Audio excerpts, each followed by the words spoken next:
Hi, in this video we're going to quickly show how DraftSight Connected interacts with the online file storage available on the 3DEXPERIENCE platform. As you can see, 3DEXPERIENCE is available as a tab directly within DraftSight, and you can use this to browse or search all of your content that's stored online on the platform. Here we'll just pick and open one of our 2D drawing files. The platform's file management options let us do more than just store and access items in the cloud though.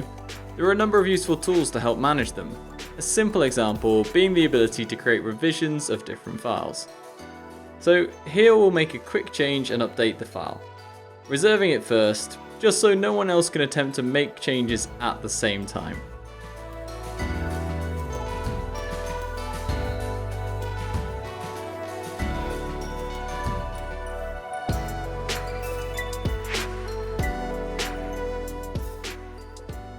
Once it's saved, you can see that the revision changes from B1 to C1, showing that that's been successful.